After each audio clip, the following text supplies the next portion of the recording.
Waalaikumsalam warahmatullahi Alhamdulillahirrahmanirrahim. wabarakatuh. Wassalatu wassalamu ala asyrofil anbiya'i wal mursalin wa ala alihi washabihi ajmain.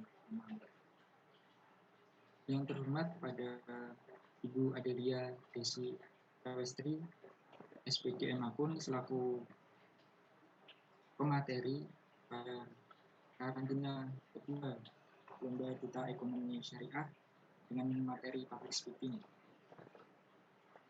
Pertama-tama marilah kita panjatkan puji syukur dari Allah Subhanahu wa taala yang telah menurunkan rahmat dan hidayahnya sehingga kita dapat melaksanakan kegiatan ini dengan keadaan sehat walafiat. Tak lupa sholawat serta salam kita aturkan kepada junjungan kita Nabi besar Muhammad SAW yang telah kita nantikan syafaatnya di yaumil qiyamah nanti. Untuk dalam kegiatan atau susunan acara pada pagi hari ini, yang pertama ada pembukaan, yang kedua ada penyampaian materi, yang kedua ada sesi tanya jawab, yang ketiga ada penutup, dan yang terakhir nanti ada kesempatan buat teman-teman untuk melaksanakan post test. Nah, untuk langsung saja untuk acara yang pertama, untuk acara pembukaan kita buka kegiatan karantina kedua Lomba Duta Ekonomi Syariah dengan bacaan basmalah bersama-sama. Bismillahirrahmanirrahim. Untuk yang sesi kedua, penyampaian materi. Sebelum masuk ke penyampaian materi, izinkan saya untuk membacakan CV dari pemateri.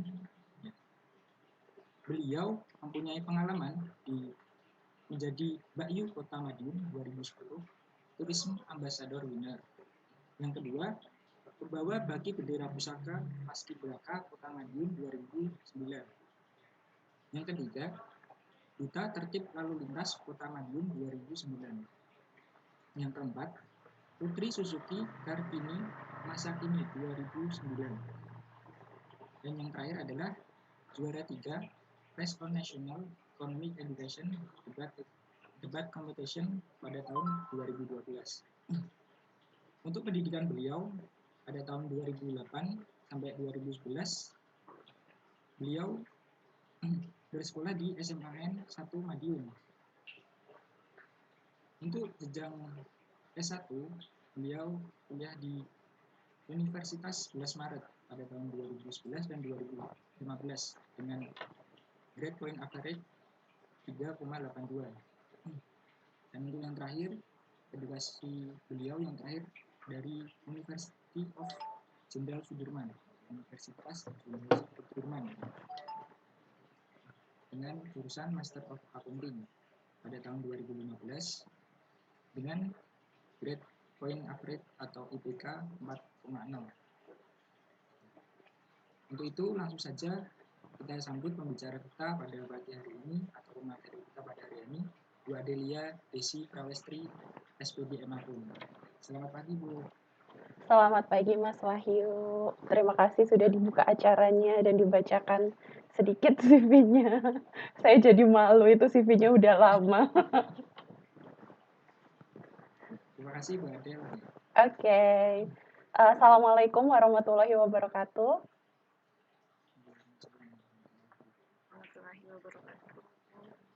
Terima kasih Mas Wahyu sudah membuka acara. Terima kasih juga kepada panitia, Mbak Farah, Mbak Zulfa, Mbak Bekti, dan seluruh peserta Duta Ekonomi Syariah FEBI Yayan Surakarta. Pada kesempatan pagi hari ini, Bu Adel diberikan amanah untuk sharing-sharing terkait materi public speaking sama teman-teman semuanya. Nah, disclaimer dulu ya, bukan berarti Bu Adel di sini sebagai pemateri, terus Bu Adel public speaking-nya paling bagus, enggak. Tapi kita di sini sama-sama belajar, kita di sini sharing-sharing pengalaman yang udah pernah Bu Adel lakukan, terus tips-tips apa saja yang bisa membuat teman-teman meningkatkan skill public speaking-nya.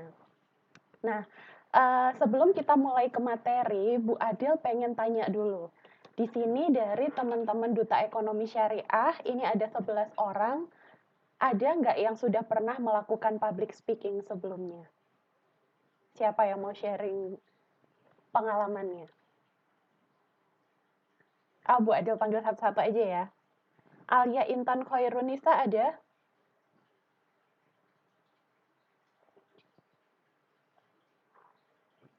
Oke, sebelum itu semua peserta Duta Ekonomi Syariah diharapkan untuk menyalakan kamera. Nanti silakan menyalakan mic kalau teman-teman pengen ngomong, tapi semuanya harap kameranya dinyalakan. Ada Mbak Alia Intan, kameranya belum nyala. Pinky Permata, terus siapa lagi nih yang belum nyala? Oke, Mbak Alia Intan mungkin sinyalnya nggak bagus ya. Bu Adil mulai dari Mbak Mirta aja. Mirta Ulfa. Oke, Bu. Pernah punya pengalaman public speaking sebelumnya? Iya, pernah, Bu. Coba diceritakan. Jadi mungkin berawal dari belajar TPA itu kan juga termasuk public speaking kan, Bu. Nah, dari belajar TPA terus waktu kuliah, waktu sekolah dulu itu pernah disuruh jadi MC di pengajian, terus ya kegiatan-kegiatan sekolah kayak gitu. Terus pas kuliah public speakingnya pas presentasi sama pas ikut UKM Team Maps, Bu.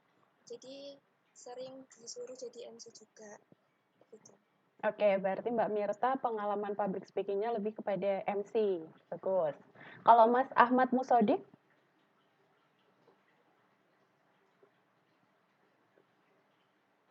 Selamat pagi, Bu. Pagi. Bisa di-sharing, Mas Ahmad?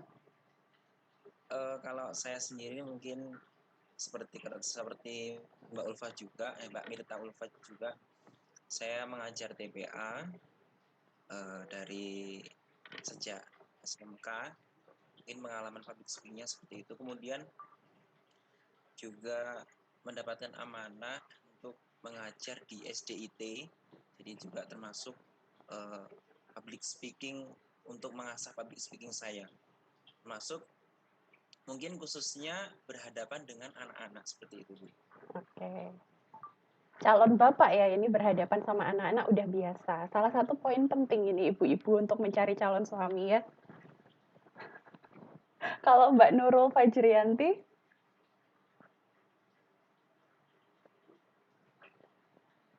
Pengalaman public speaking-nya itu juga sama seperti Mbak Mirta sama Mas Abdul tadi. Dari Mas di Ahmad ya? kegiatan desa pun, Mas Ahmad, maaf. Kalau di desa itu sering terjun langsung di kegiatan masjid. Jadi mulai dari berhadapan sama Bapak Ibu seperti itu. Kan mental kalau kita bicara sama Bapak Ibu itu beda ya, Bu. Nah, itu sering terlatihnya dari situ, sama sering ngajar TPA juga. Jadi kegiatan di rumah itu paling di masjid sama ngajar TPA itu. Terus waktu SMK juga sering public speaking-nya itu dulu pernah di bidangnya itu bidangnya namanya evaluasi dan pengembangan, dan itu benar-benar ngelatih public speaking saya waktu itu pertama kali, karena dulu benar-benar mungkin saya dulu itu kayak jirehan gitu ya, Bu. Orangnya malu banget. Terus habis masuk di divisi itu benar-benar mental saya dilatih, dan di situ saya bisa melatih public speaking juga, mulai dari evaluasi kakak kelas seperti itu kan benar-benar ngelatih mental banget ya, Bu. Terus waktu kuliah ini di beberapa organisasi juga alhamdulillah dilatih public speaking-nya, mulai bisa di MC dan lain sebagainya.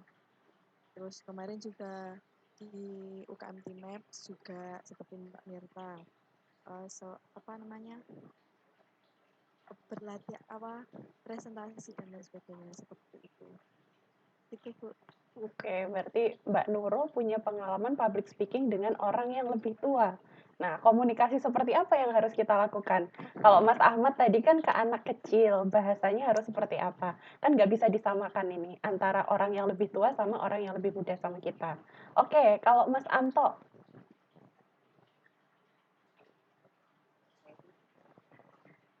Saya dari selama yang ini itu pertama kali pas ketika kan di TPA itu saya kan jadi kayak ketua remaja masjid. Nah, itu selama ada acara majelis gitu, saya pertama kali kayak membawakan pidato atau kasih kata sambutan di acara majelis itu. Terus ketika SMA itu pertama kali menjadi MC di satu seminar sosialisasi di daerah saya. Dan kalau ketika pada saat kuliah ini cuma presentasi ketika di kelas saja. Seperti itu. Oke, ketua remaja masjid. Poin penting juga ya ibu-ibu. Selanjutnya Mbak Nurul Fauziah. Baik Bu, terima kasih. Sebelumnya saya rasa terdengar jelas Bu.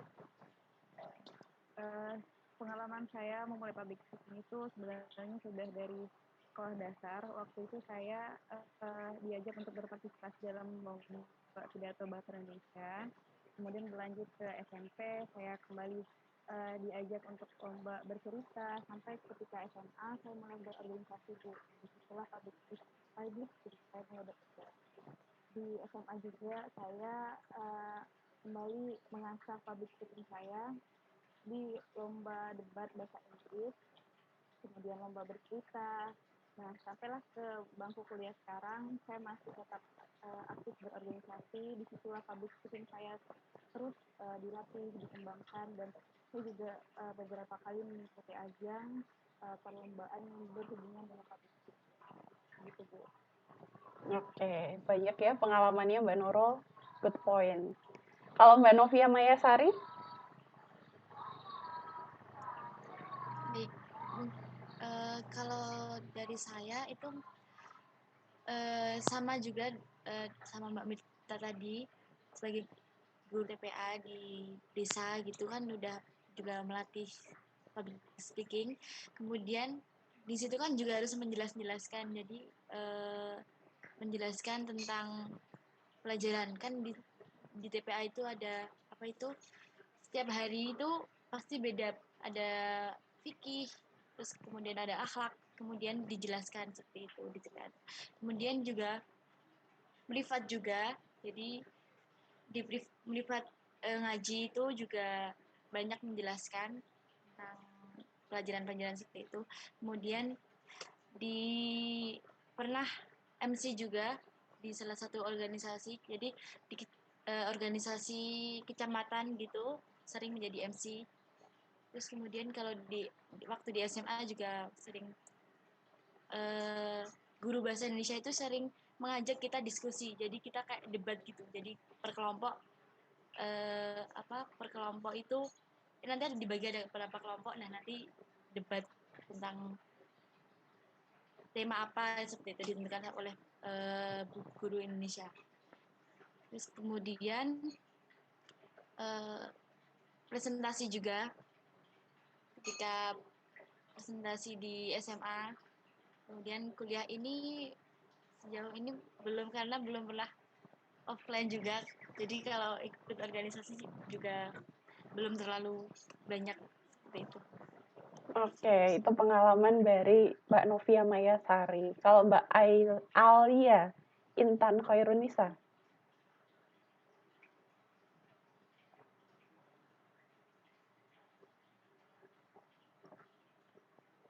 Saya Bu, Iya. sinyalnya kurang. Oh iya, silakan. Suaranya terdengar jelas kok. Pertama kali saya belajar public speaking itu waktu SD sudah dilatih ya di TPA juga, mengikuti lomba baca puisi, lomba Fildacil seperti itu. Kemudian di SMP saya di pondok pesantren yang notabene setiap minggu ada pelatihan pidato 3 bahasa. Jadi sering pidato 3 bahasa setiap minggunya gitu. Kemudian juga pernah lomba storytelling di SMP. Kemudian di SMA sering lomba pidato bahasa Arab. Kemudian waktu organisasi di SMA juga sering menjadi MC. Kemudian waktu kuliah ini apa namanya ikut UKM TMF, jadi masih sambil belajar lagi. Oke, Mbak Alia bisa pidato 3 bahasa, keren banget. Kalau Mbak Anissa Mei, Iya Bu, terima kasih sebelumnya. Pengalaman saya menjadi di public speaking yang pertama adalah menjadi moderator pada saat kuliah. Yang kedua, saya pernah mengikuti lomba puisi juga dan pidato. Mungkin dari saya itu Bu. Terima oke. kasih. Mbak Anissa Mei ada pengalaman lomba baca puisi sama pidato. Berarti hampir semuanya, bukan hampir semuanya, memang semuanya peserta Duta Ekonomi Syariah punya background pengalaman melakukan public speaking. Even di hal yang paling simpel ketika kita melakukan presentasi pelajaran di kelas, itu kita juga melakukan public speaking karena kita berbicara di depan orang banyak. Oke, Bu Adel mau share screen dulu. Sudah kelihatan share screen-nya?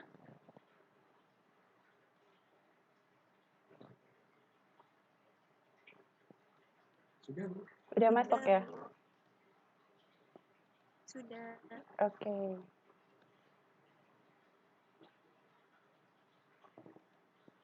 Nunggu presentasi.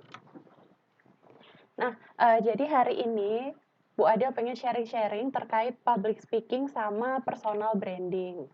Kenapa hal ini sekiranya penting untuk diberitahukan ke teman-teman? Karena di sini teman-teman adalah sebagai Duta Ekonomi Syariah Fakultas Ekonomi Bisnis di universitas kita. Berarti teman-teman harus punya kemampuan public speaking yang memadai karena nantinya teman-teman akan dilibatkan di banyak kegiatan gitu. Misalkan ada menteri yang datang terus kita menyambut. Nah, apakah ketika kita menyambut kita diem aja? Kan kita juga harus melakukan public speaking. Maka dari itu public speaking ini dianggap sebagai salah satu skill yang teman-teman wajib untuk kuasai.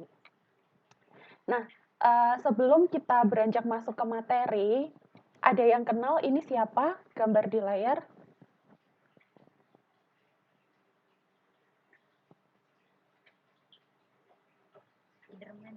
Spider-Man, Peter Parker ya. Sudah pernah nonton filmnya?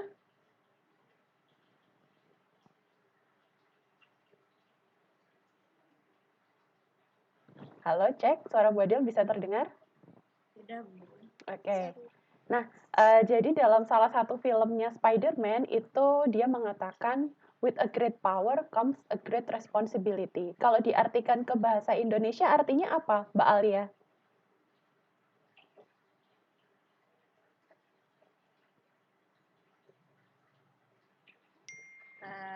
Apa ya? Maaf Bu. Dengan apa kekuatan yang sangat kuat, apa ya kalau dibahasainnya, akan datang tanggung jawab yang lebih gimana ya begitu deh Bu. Oke, with a great power comes a great responsibility. Artinya dengan adanya kita memiliki kekuatan yang besar, itu artinya di balik kekuatan itu kita juga punya tanggung jawab yang besar. Karena kita punya power yang besar, berarti tanggung jawabnya juga besar. Nah, teman-teman di sini sebagai duta ekonomi syariah yang nantinya akan melaksanakan public speaking, itu artinya teman-teman punya power. Teman-teman punya power untuk ngomong suatu pesan untuk disampaikan ke semua orang. Nah, di balik omongan teman-teman ketika melakukan public speaking itu, maka ada responsibility-nya, ada tanggung jawab yang harus teman-teman emban. Tanggung jawabnya seperti apa? Seperti halnya kalau teman-teman menyampaikan informasi, informasi yang disampaikan harus benar, informasinya bukan informasi hoax, informasinya bukan informasi yang salah atau fitnah. Jadi, ketika teman-teman punya kesempatan untuk public speaking, maka teman-teman harus sadar bahwa ada tanggung jawab yang besar di balik kesempatan yang teman-teman punya itu. Maka dari itu di sini kita penting untuk mempelajari basic-basic public speaking supaya teman-teman juga bisa bertanggung jawab terhadap apa yang teman-teman sampaikan. Nah, sebenarnya pengertian public speaking itu apa sih? Kan kita taunya public speaking adalah kegiatan berbicara di depan umum ya. Jadi sebenarnya public speaking ini kalau menurut Lukas itu adalah kegiatan berbicara di depan umum untuk menyampaikan pesan. Jadi apa yang kita omongkan itu adalah pesan yang ingin kita sampaikan kepada khalayak umum. Nah, pesan ini kita sampaikan dengan menggunakan teknik tertentu supaya penyampaian pesannya menjadi efektif. Nah, pesannya di sini apakah teman-teman ketika melakukan public speaking pesannya adalah untuk menginformasikan sesuatu. Seperti kalau sekarang ini kan berarti Bu Adel sedang menginformasikan sesuatu terkait materi public speaking. Ada juga tujuannya menyampaikan pesan yang tujuannya adalah ajakan. Seperti halnya kalau kita lihat iklan obat pelangsing atau iklan apapun itu di TV, itu kan tujuannya adalah mengajak orang supaya orang membeli hal yang dijual itu tadi. Ada juga pesan yang tujuannya adalah untuk menghibur. Nah, jadi kegiatan berbicara di depan umum ini tujuannya adalah untuk menyampaikan pesan supaya pesannya ini bisa efektif sampai kepada para audiens. Jadi itu yang dinamakan dengan public speaking. Nah, dari hasil penelitiannya Lukas, itu dia mengatakan bahwa ketika kita melakukan public speaking, itu artinya kan kita menyampaikan pesan kepada para audiens. Pesan yang kita sampaikan ini harapannya adalah kita mendapatkan feedback dari audiensnya.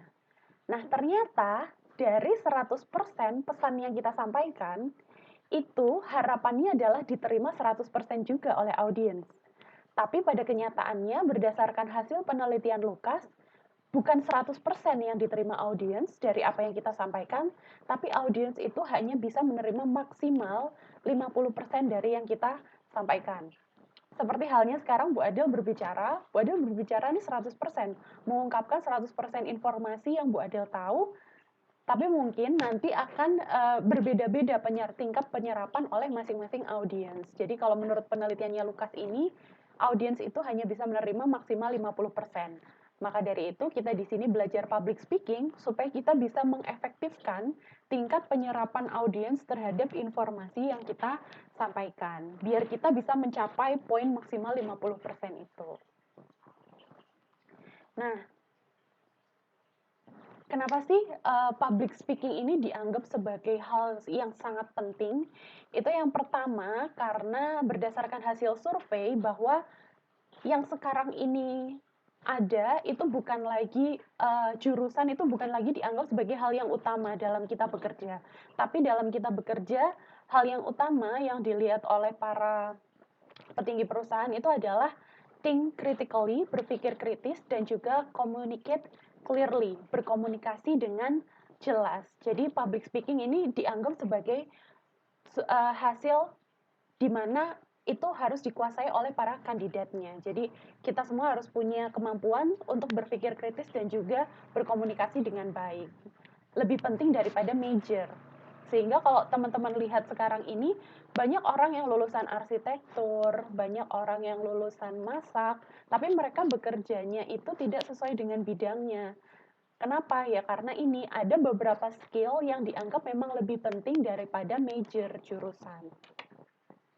Selain itu, public speaking ini juga dianggap sebagai top skill.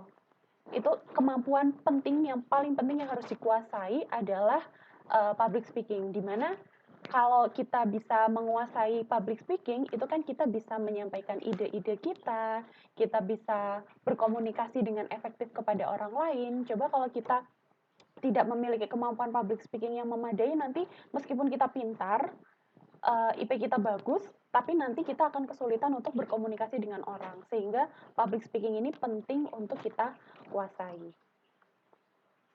Nah, dengan adanya public speaking ini kita juga bisa membuat perubahan. Oh, aku punya ide A, aku punya ide B, aku punya ide C. Kalau kita punya ide, tapi ide tersebut tidak kita komunikasikan kepada khalayak, maka nanti ide itu juga nggak akan berkembang, tidak akan menjadi kenyataan. Tapi beda halnya kalau kita punya ide dan kita komunikasikan, maka ide itu bisa menjadi kenyataan dan bisa membuat kesempatan bagi teman-teman semuanya.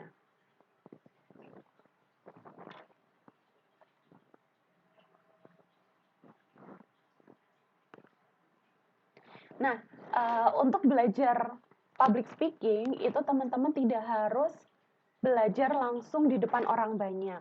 Tapi kalau kita punya kesempatan untuk berbicara langsung di depan orang banyak, itu merupakan hal yang bagus.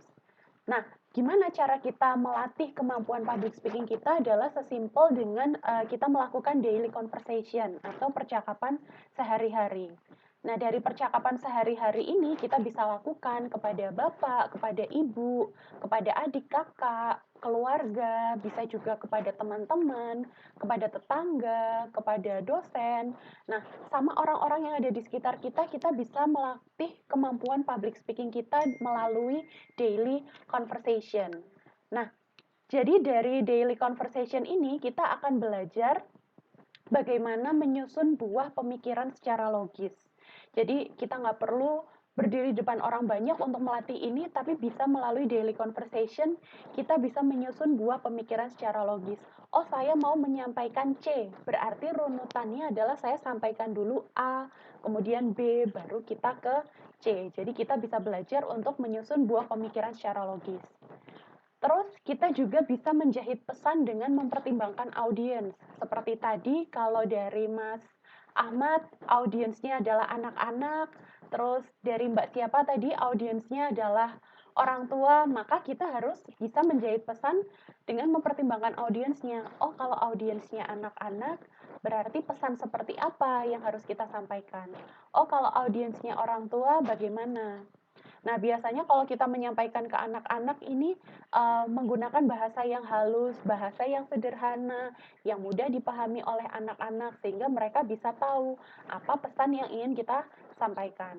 Sedangkan kalau bersama orang tua, kita melakukan public speaking dengan orang yang lebih tua, maka kita nggak bisa seenaknya menggunakan bahasa gaul. Mungkin mereka tidak akan memahaminya. Jadi kita gunakan bahasa yang sopan, bahasa yang digunakan kepada orang yang lebih tua, dan gunakan mungkin bahasa yang baku yang mereka paham. Jangan menggunakan bahasa slang atau bahasa gaul, nanti justru audiensnya tidak akan paham. Nah, dari daily conversation, percakapan sehari-hari, kita juga bisa belajar untuk menyampaikan pesan dengan impact yang maksimum. Misalkan, di sini peserta Duta Ekonomi Syariah ada yang punya kucing, hewan peliharaan? Ada, Bu. Ada, punya kucing ya? Atau hewan peliharaannya apa? Burung?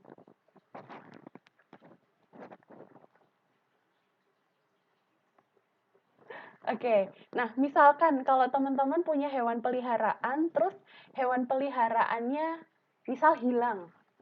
Teman-teman ketika mengkomunikasikan hal itu ke orang di sekitar teman-teman, kira-kira teman-teman akan ngomong apa?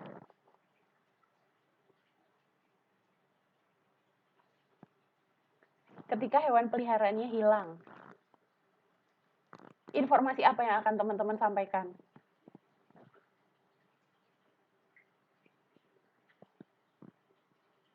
Mencarinya, Bu. Mencari, Alia mau mencari.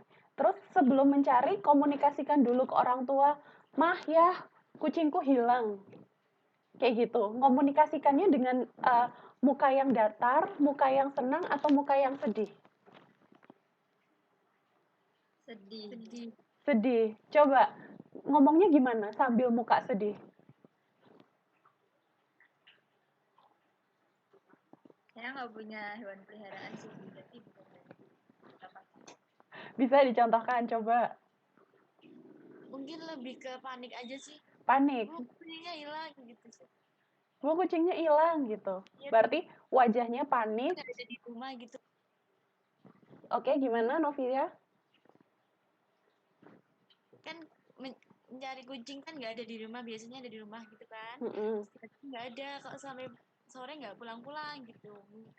Ini lebih ke panik, terus bilang ke apa, ke ibu atau ke gimana gitu. Ya ekspresinya seperti panik gitu aja. Ekspresinya panik ya? Ya Allah mah kucingku hilang, kemana ini gitu ya, udah tak cari-cari kok nggak ada. Nah, ketika kita menyampaikan pesan bahwa kucing kita hilang, maka kita bisa menyampaikan dengan impact maksimum. Impact maksimum itu artinya kita sertai dengan nada yang sesuai, kita sertai dengan gestur dan juga mimik muka yang sesuai. Kalau menyampaikan berita kehilangan, itu nggak mungkin kita menyampaikan dengan nada gembira. akhirnya kucingku hilang." Kan kayaknya nggak mungkin seperti itu. Jadi kita harus menyampaikannya dengan wajah yang sedih, wajah yang panik, itu supaya kita bisa menyampaikan pesan bahwa dari lihat mimik muka kita aja, kita bisa ketahuan pesan apa yang ingin kita sampaikan. Kalau pesannya sedih, berarti harus kita ikuti dengan gestur dan juga mimik muka yang sedih.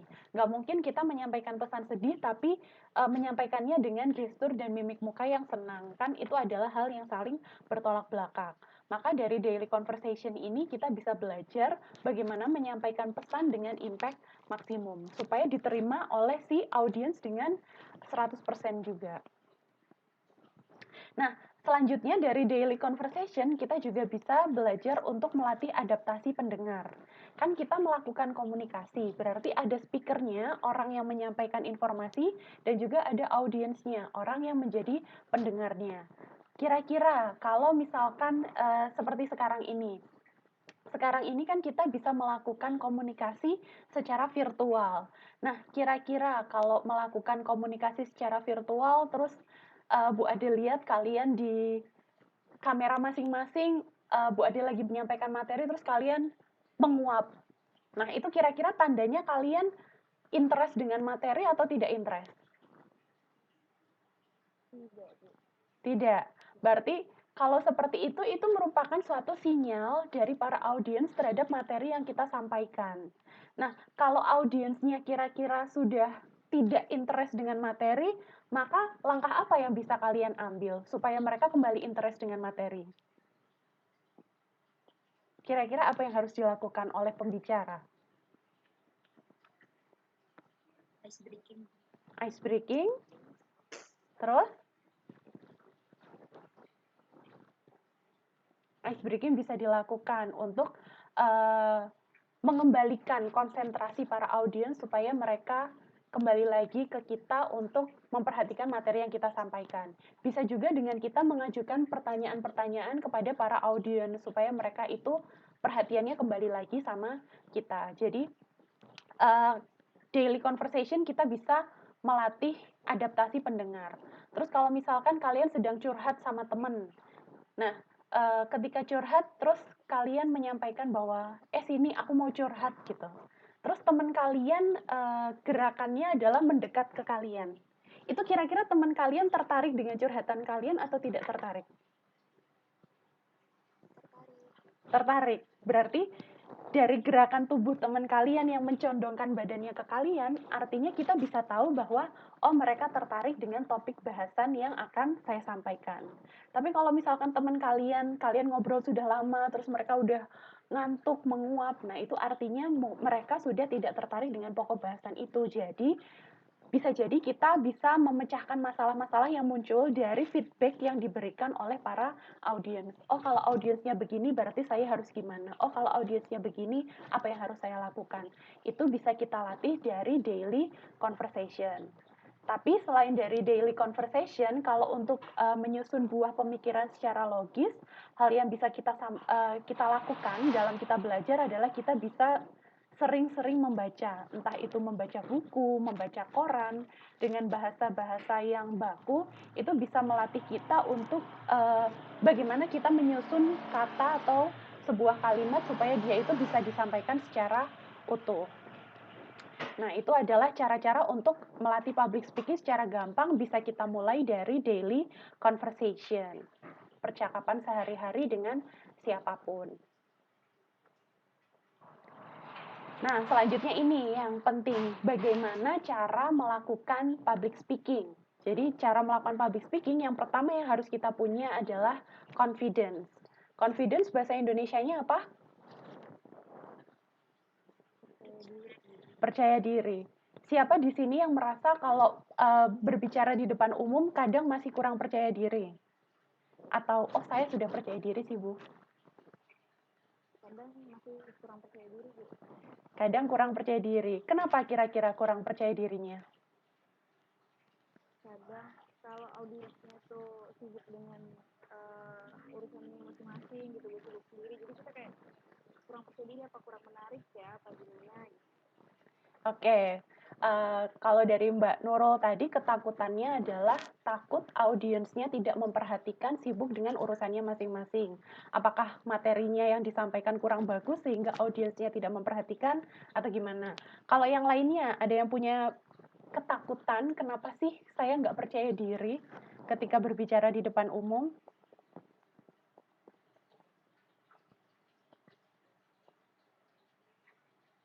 Mungkin lebih takut ke belibet sih Bu omongnya. Kalau Mbak Mirta takut ngomongnya belibet. Oke. Nah, jadi kalau menurut Bu Adel ya, kunci dari kepercayaan diri adalah mengatasi semua ketakutan kita. Mbak Mirta takut belibet, berarti kita harus prepare supaya kita bisa ngomong dengan lancar. Kita harus latihan terus supaya kita ngomongnya lancar. Kalau Mbak Nurul tadi takutnya adalah para audiens itu tidak memperhatikan. Nah, berarti ketakutan itu harus kita atasi dengan kita membuat materi dan menyusun kata-kata yang menarik supaya orang melihat gitu. Jadi dari confidence ini kita bisa meningkatkan confidence kita kalau kita punya persiapan yang matang. Kita punya persiapan yang matang berarti artinya kita mempersiapkan hal itu sehingga insya Allah kita siap, kita punya percaya diri gitu. Jadi kunci dari confidence adalah persiapan yang matang. Kalau kita sudah mempersiapkan dengan matang, insya Allah pasti confidence. Beda halnya kalau misal teman-teman sedang presentasi di satu mata kuliah gitu ya. Nah, tapi teman-teman ini belum belajar materi presentasinya. Kira-kira ketika melakukan presentasi, teman-teman percaya diri apa enggak? Enggak, karena teman-teman memang belum mempersiapkan dengan baik. Beda halnya kalau teman-teman sudah mempersiapkan presentasi itu, sudah membaca bukunya, membuat slide PowerPoint-nya, sehingga ketika teman-teman menyampaikan ke depan, maka akan timbul rasa percaya diri itu karena teman-teman memang merasa sudah siap, sudah mempersiapkan diri dengan baik. Jadi kunci dari confidence adalah persiapan yang matang. Berarti kita harus punya persiapan yang matang supaya kita bisa confidence dan tidak takut terhadap audiens. Nah, selanjutnya, cara untuk melakukan public speaking adalah dengan melakukan teknik vokal yang tepat. Jadi, seperti halnya kalau tadi, ngomong sama anak-anak, kita harus pakai nada yang ceria. Ngomong dengan orang tua, kita pakai nada yang serius, yang datar, itu boleh. Jadi, dari teknik vokal ini kita juga harus belajar. Bagaimana belajar mengungkapkan menyebutkan perkataan supaya tidak belibet, supaya omongan kita bisa terdengar dengan jelas oleh audiens. Karena ada orang yang tipikalnya itu mereka ngomong tapi kadang bibirnya nggak gerak. Ada nggak teman kalian yang seperti itu? Atau jangan-jangan teman-teman sendiri nih? Yang kadang ngomong tapi ngomongnya nggak jelas, lebih ke kayak orang geremeng kalau bahasa Jawanya. Ada nggak?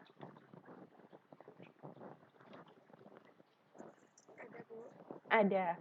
Nah, kalau dalam kita melakukan public speaking, harap hal-hal yang seperti itu kita hindari.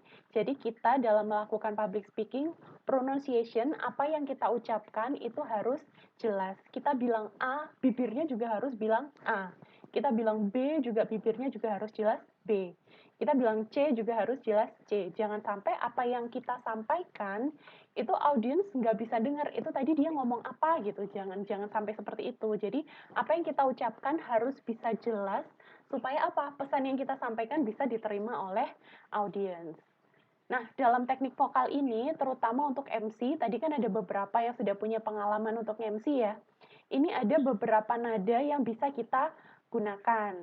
Kalau untuk teman-teman di sini, MC-nya acaranya ke acara formal, informal, atau acara casual?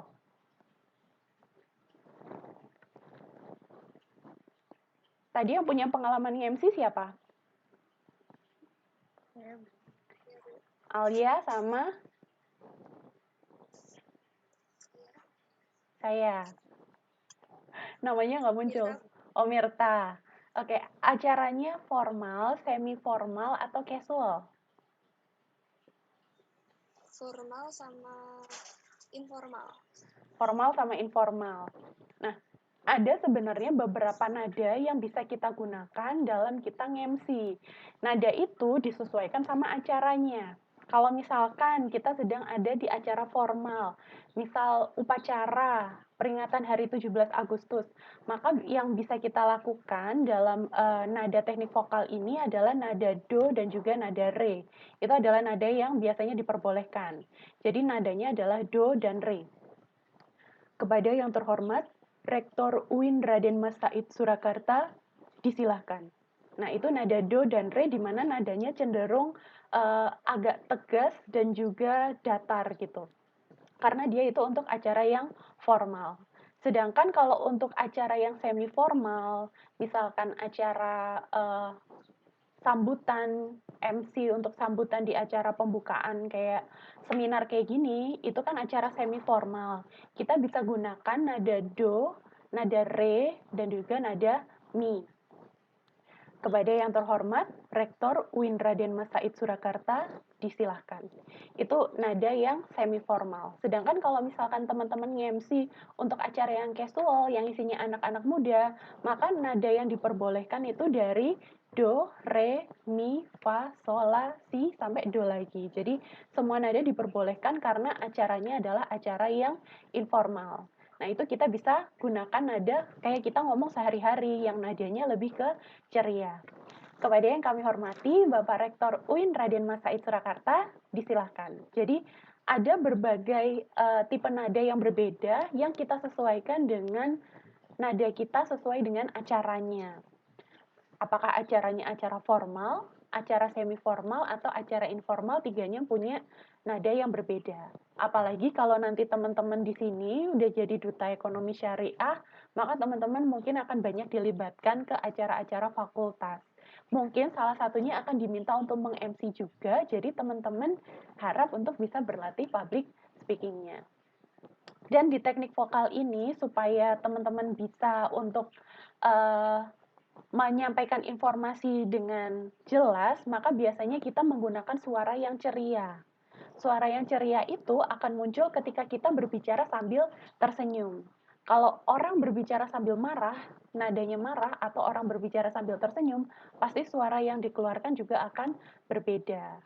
Itu berkaitan sama teknik vokal yang harus teman-teman kuasai.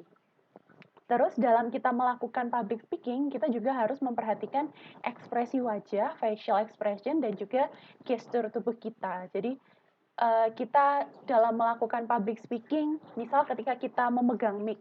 Nah, memegang mic itu jangan kita pegang dengan kedua tangan. Itu kan gestur yang dilihat nggak enak. Jadi kalau kita misal melakukan public speaking menggunakan mic, cukup kita pegang dengan satu tangan saja.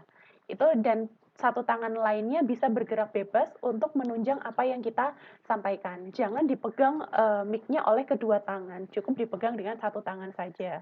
Terus kalau misal teman-teman melakukan public speaking, maka mata teman-teman ini harus menyapu para audiens.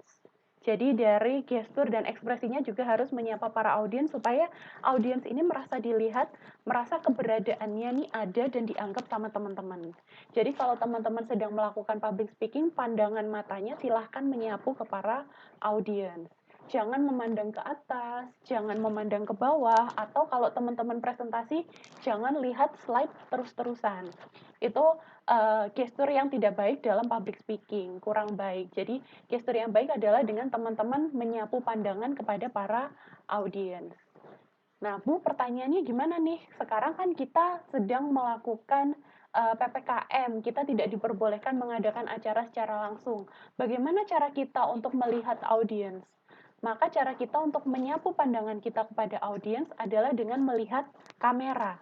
Melihat kamera laptop atau melihat kamera HP. Dengan kamera itu adalah pengganti dari mata kita. Dengan kita melihat ke kamera, artinya kita sedang melihat kepada para audiens. Karena yang muncul di layar laptop dan HP-nya audiens adalah wajah kita ketika kita sedang melihat ke kamera, artinya fokus kepada mereka. Jadi, melalui kita melihat ke kamera, itu artinya teman-teman audiens merasa bahwa kita sedang melihat audiensnya gitu. Kita jangan lihat kanan, jangan lihat kiri, atau lihat layar terus-terusan. Karena kalau kita lihat layar kan pandangan mata kita, audiens melihatnya kita nggak melihat ke mereka. Kita melihatnya agak ke bawah. Sedangkan kalau kita melihat ke kamera, fokus ke kamera, maka audiens melihatnya adalah kita sedang fokus melihat kepada para audiens. Jadi ekspresi dan gesture ini juga sangat penting untuk kita dalami untuk menunjang kemampuan public speaking kita. Jadi public speaking itu tidak hanya sekedar bagaimana menyampaikan pesan kepada audiens, tapi juga ada teknik vokal, ekspresi dan juga gesture yang harus kita lakukan untuk menunjang agar isi pesan tersampaikan secara efektif kepada para audiens. Dan juga untuk melakukan public speaking, kita juga harus menjadi orang yang komunikatif. Nggak mungkin kita jadi MC atau kita menjadi moderator, tapi di situ ada narasumber terus kita diemin aja. Kan kita juga harus membangun komunikasi, supaya orang-orang bisa tahu informasi apa yang perlu diketahui. Sama halnya kayak kemarin pertanyaan Bu Adil ketika wawancara ke teman-teman Duta Ekonomi Syariah. Ketika Bu Adil minta teman-teman untuk memperkenalkan diri. Kemarin ada yang cuma memperkenalkan diri, sebutkan nama, tempat tanggal lahir, umurnya berapa, tinggalnya di mana. Itu adalah informasi dasar yang orang-orang perlu tahu. Tapi untuk lebih lanjut, Bu Adil kan bertanya lagi, apakah ada informasi yang perlu Bu Adil ketahui tentang teman-teman? Nah, itu salah satu hal untuk menjadi komunikatif, salah satu hal untuk menggali sebenarnya teman-teman ini punya kemampuan apa.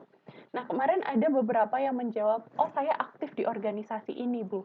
Saya menjadi volunteer di sini, kegiatan saya adalah ini, ini. Nah, itu adalah hal-hal yang teman-teman harus pamerkan. Itu adalah sesuatu informasi yang perlu teman-teman share kepada para penguji kemarin. Jangan hanya meng-share hal-hal yang basic aja, tapi teman-teman juga harus menunjukkan siapa sih teman-teman itu dan kenapa teman-teman layak untuk menjadi duta ekonomi syariah. Jadi teman-teman juga harus bisa komunikatif untuk melakukan public speaking. Oke, sampai sini masih semangat semuanya? Masih, Bu. Masih, satu orang. Yang lainnya, aduh Bu, saya ngantuk. Kita bisa lanjut ya? Oke. Nah, di sini ada beberapa tips yang bisa Bu Adel share untuk teman-teman dalam melakukan public speaking. Yang pertama adalah kenali audiens kalian siapa. Nah, salah satu penyebab teman-teman tidak confidence, tidak percaya diri ketika melakukan public speaking adalah teman-teman tidak tahu audiens kalian nanti siapa yang akan kalian berikan pesan gitu. Ketakutan yang muncul adalah, waduh jangan-jangan nanti audiensnya nggak mudeng aku ngomong apa. Waduh jangan-jangan nanti audiensnya ternyata lebih pintar dari saya yang menyampaikan materi. Itu adalah ketakutan-ketakutan yang ada di pikiran kita yang belum tentu terjadi, yang belum tentu kejadian.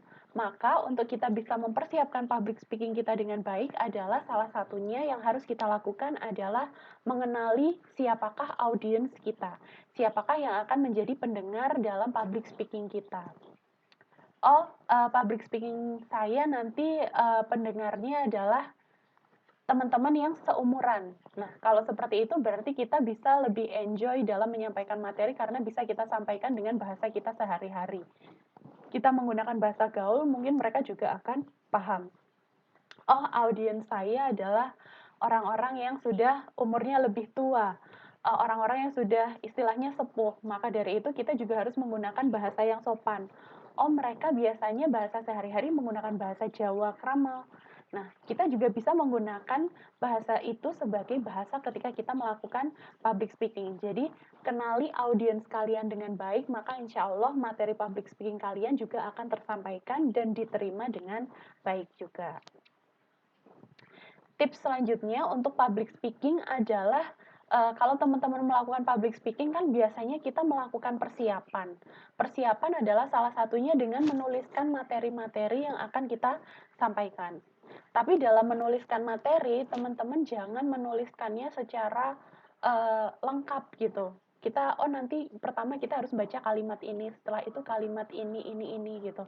Kalau teman-teman menuliskannya dengan kalimat yang utuh, maka nanti teman-teman akan kesulitan ketika nanti di panggung ngeblank, maka ingatan semua terkait kata-kata yang sudah dihafal itu nanti akan buyar.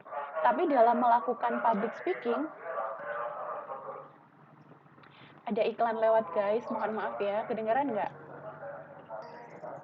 Iya, Bu. Kedengeran. Oke, jadi dalam melakukan public speaking, yang harus kita tuliskan adalah poin-poin pentingnya aja. Oh, poin penting yang harus saya sampaikan ada A gitu. Nah, nanti ketika teman-teman menyampaikan public speaking, dari poin A itu bisa teman-teman bahas secara lebih luas. Jangan menuliskan secara lengkap materinya karena nanti pasti akan ngeblank. Cukup yang dituliskan adalah poin-poin pentingnya saja. Sama halnya kayak teman-teman melakukan presentasi di kelas. Jangan semua slide itu isinya kayak power word. Semua kata-kata di Word ditulis di situ di copy paste. Jangan, tapi yang kita tuliskan adalah poin-poin pentingnya saja nanti kita yang akan menjelaskan kepada para audiens. Nah, selanjutnya dalam melakukan public speaking, kita ini diperbolehkan untuk membawa alat bantu. Karena kalau kita biasanya melakukan public speaking tanpa ada alat bantu, itu biasanya untuk orang-orang yang sudah pro. Tapi kalau kita misal kadang masih ada lupanya, maka kita diperbolehkan membawa alat bantu.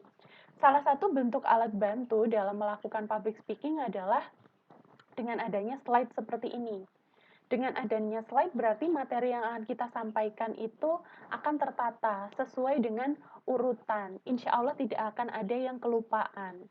Beda halnya dengan kita melakukan public speaking tanpa adanya alat bantu, kalau nggak ada slide-nya. Bisa jadi ketika nanti menyampaikan materi, posisi di depan sedang dredeg gitu ya. Jadi mungkin ada yang kelupaan. Nah, dengan adanya alat bantu seperti ini bisa membantu kita untuk menyampaikan materi secara runtut, bisa menyampaikan materi supaya tidak ada yang terlewat. Jadi presentasi seperti ini adalah salah satu bentuk dari alat bantu kita dalam melakukan public speaking. Kalau MC itu biasanya mereka membawa cue card, kartu yang dipegang oleh MC dengan menggunakan tangan kiri, di mana di dalamnya ini berisikan informasi-informasi penting, seperti susunan acara, terus habis susunan acara, siapa saja orang penting yang diundang di sini, nama lengkap beserta gelarnya, supaya nanti ketika kita melakukan public speaking, kita nge-MC, kita tidak melakukan kesalahan dalam pengucapan nama maupun gelar. Jadi alat bantu di dalam public speaking ini boleh ya, boleh digunakan untuk menunjang penampilan kita dalam melakukan public speaking. Nah, selanjutnya tips untuk melakukan public speaking adalah kuasai materi. Menguasai materi ini artinya kita mempersiapkan materi kita dengan baik. Selain kita persiapkan, kita juga harus belajar untuk menyampaikan materi itu. Teman-teman biasanya kalau mau melakukan public speaking, misal MC, atau tadi ada yang mengajar, ada juga yang melakukan presentasi di kelas, ada yang melakukan debat, ada yang melakukan lomba pidato. Apa praktis yang teman-teman lakukan? Kegiatan latihannya seperti apa?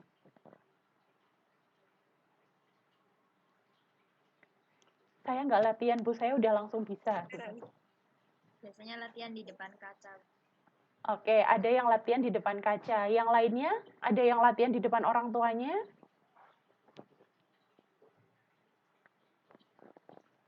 Atau latihan sendiri sambil baca materi? Latihan sendiri, Bu. Latihan sendiri. Oke.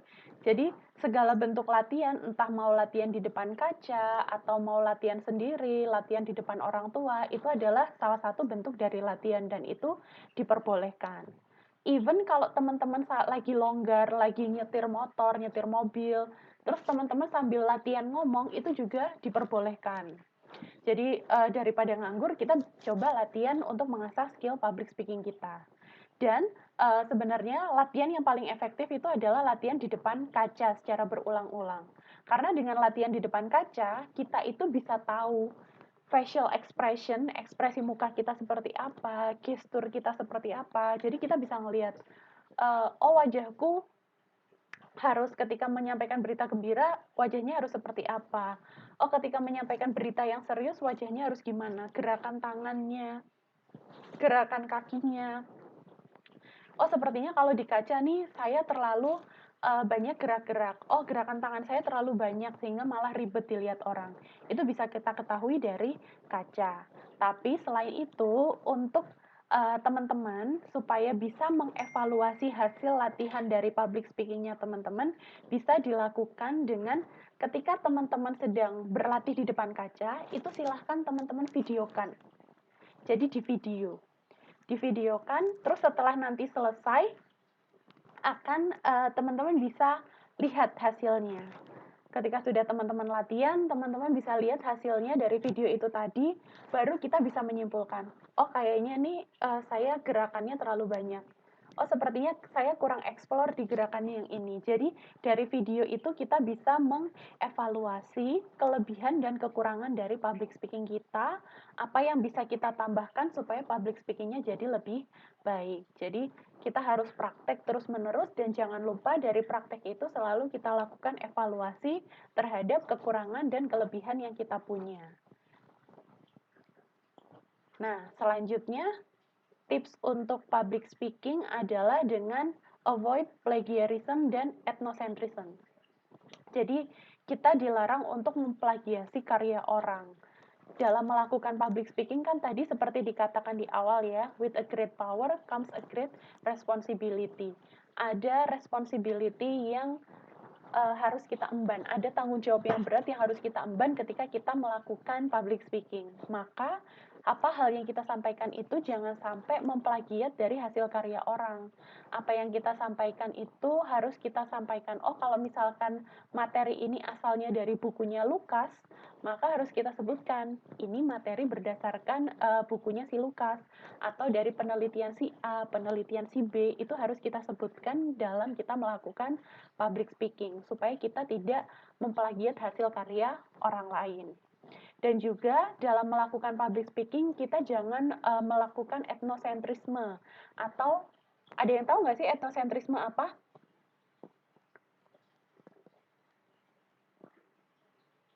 Etnosentrisme. Lupa.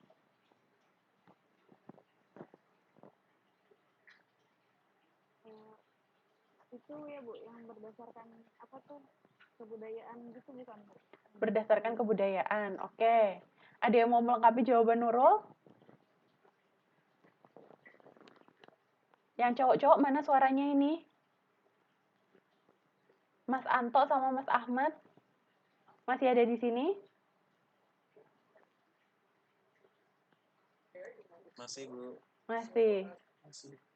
Oke, jadi etnosentrisme seperti kata Nurul ya, itu adalah satu tindakan yang melebih-lebihkan, menganggap diri kita itu lebih daripada orang lain, menganggap suku kita lebih daripada suku lain, menganggap agama kita lebih baik dari agama orang lain.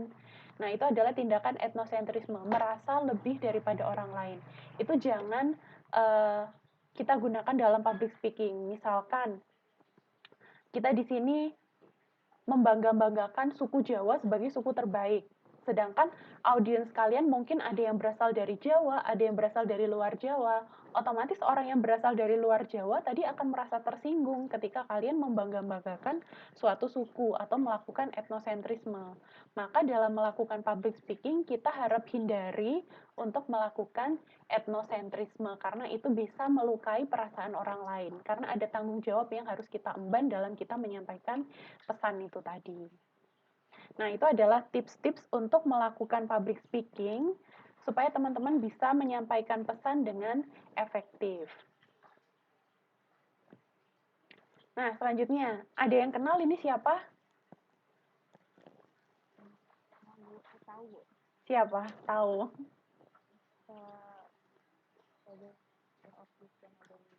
Ustazah Oki Stiana Dewi. Oke. Kalau teman-teman lihat Ustazah Oki, kira-kira kalau teman-teman nebak orangnya seperti apa?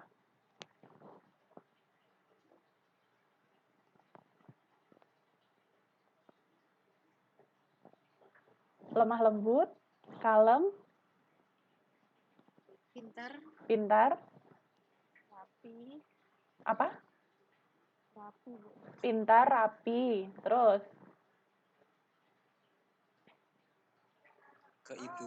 keibuan.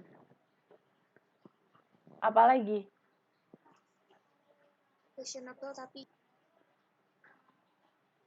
Fashionable tapi terus hilangnya. syar'i. Fashionable tapi Masih syar'i. syar'i. Fashionable tapi masih syar'i. Oke. Kira-kira Ustazah Oki ini orangnya kalem atau orangnya bersemangat? Bersemangat. Bersemangat. Oke. Nah, kalau sekarang yang satunya ini, kenal nggak? Ria Ricis. Ria Ricis. Kalau Ria Ricis kira-kira orangnya seperti apa?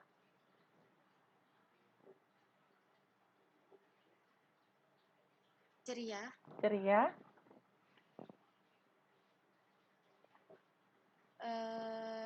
Dia mampu menggugah suasana apapun.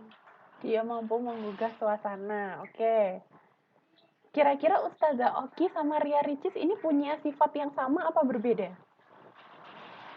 Berbeda. Berbeda.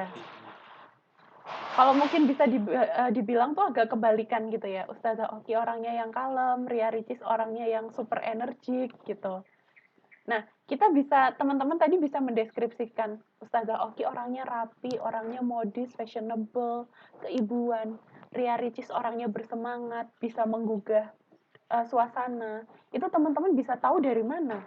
Padahal belum pernah ketemu orangnya. Mungkin yang pertama dari penampilannya, Bu. Yang pertama dari penampilannya. Terus, yang kedua First impression ketika Dari kontennya. dari kontennya. Konten yang ditampilkan di sosial media ya. Terus dari mana lagi? acara yang diikuti mungkin. Dari acara-acara yang diikuti. Berarti dari acara itu, dari konten sosial media, kita bisa melihat mereka dari cara mereka berkomunikasi, kita bisa melihat mereka dari gesturnya, dari cara berpakaian. Itu yang akhirnya bisa membentuk suatu pandangan masyarakat terhadap orang itu. Jadi kita bisa istilahnya menilai orang dari apa yang ditampilkan, dari apa yang disampaikan, kita bisa mengetahui, oh orangnya tuh begini, begini, begini gitu. Ustazah Oki tadi orangnya keibuan, Ria Ricis orang yang energik, itu bisa kita ketahui. Nah, itulah yang kita sebut sebagai personal branding. Jadi, brand apa yang ingin teman-teman tampilkan supaya orang nanti akan melihat teman-teman sebagai orang yang seperti teman-teman inginkan, seperti yang teman-teman branding. Ustazah Oki tadi di branding sebagai keibuan, Ria Ricis di branding sebagai orang yang bersemangat. Nah, personal branding ini muncul karena adanya sikap teman-teman sehari-hari, cara berkomunikasi, dan juga cara berpakaian. Nah, personal branding ini sebenarnya apa? Jadi, personal branding ini adalah kegiatan untuk mengkomunikasikan siapa sebenarnya diri kita. Jadi kita mengkomunikasikan kepada orang lain, kita tuh sebenarnya siapa dan orang yang bagaimana.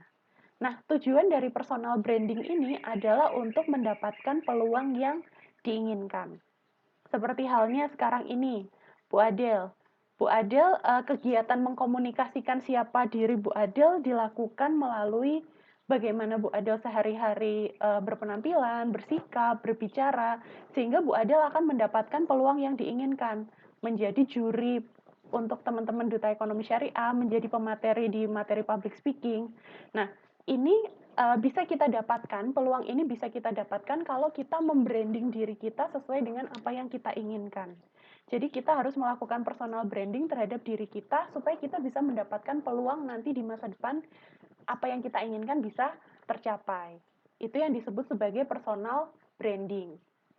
Nah, personal branding ini harus kita lakukan secara online dan juga secara offline. Kalau teman-teman melakukan personal branding hanya di online saja atau di sosial media, sedangkan secara offline teman-teman tidak melakukan, itu biasanya disebut apa?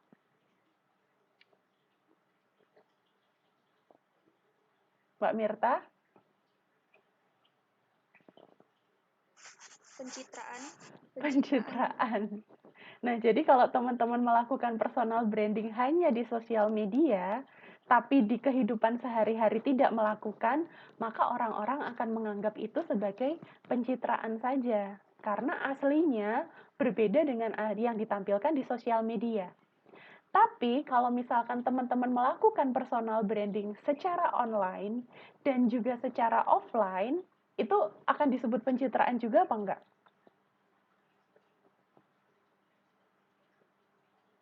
Aja mungkin Bu. Gimana? Enggak kayak gitu. Enggak ya. Jadi kalau kita melakukan personal branding secara online diimbangi dengan kegiatan kita secara offline, maka orang-orang tidak akan menganggap itu sebagai pencitraan. Orang-orang akan menganggap, oh bahwa itu memang dirinya seperti itu. Karena apa yang ditampilkan di sosial media dengan sehari-hari adalah hal yang sama gitu.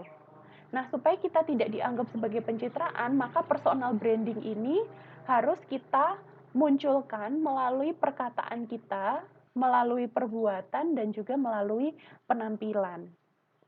Kita bisa lihat Ustazah Oki tadi di branding sebagai orang yang keibuan. Oh, karena perkataannya dia halus, kepada anak-anak halus, kepada orang lain halus, dari perbuatannya dia di mana dia mengurusi anak-anaknya, dari penampilannya dia, sehingga kita bisa membentuk satu personal branding yang utuh terhadap Ustazah Oki dari perkataan, perbuatan, dan penampilan yang ditampilkan baik secara online maupun offline. Gitu. Jadi supaya teman-teman nanti tidak dianggap sebagai pencitraan saja, maka teman-teman harus menampilkan personal brandingnya teman-teman ini secara online dan juga secara offline gitu. Nah, personal branding ini kalau kita analogikan seperti halnya kopi. Kalau kopi ini dijual di warung harganya berapa? Kopi hitam. 3.000. Oke, kata Mas 3.000 sampai 5.000 ya. Kalau kita beli kopi hitam di warung dengan tampilan seperti ini paling harganya 3.000 sampai 5.000. Nah, setelah teman-teman melakukan personal branding terhadap kopi ini, maka kopi ini akan lihat seperti ini. Dia di packaging dengan bagus, dia ditambahkan logo, sehingga kalau kopi yang di sebelah kiri ini harganya berapa?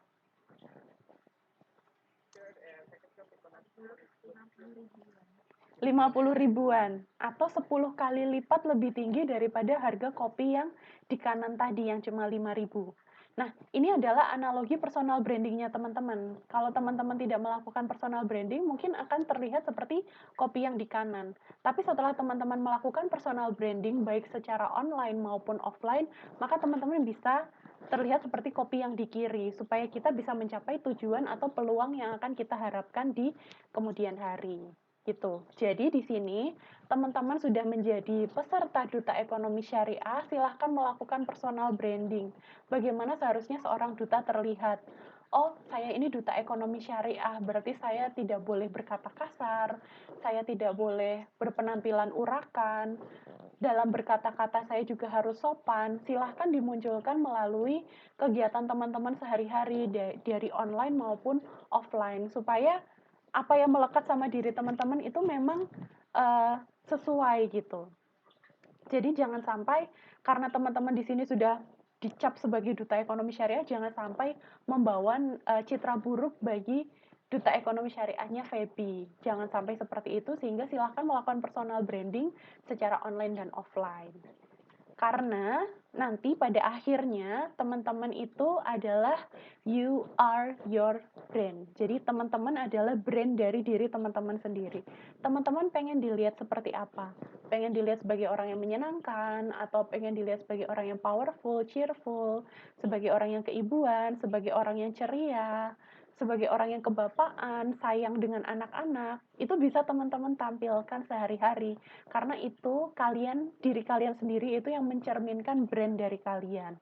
Mau dicap seperti apa, kalian sendiri yang menentukan.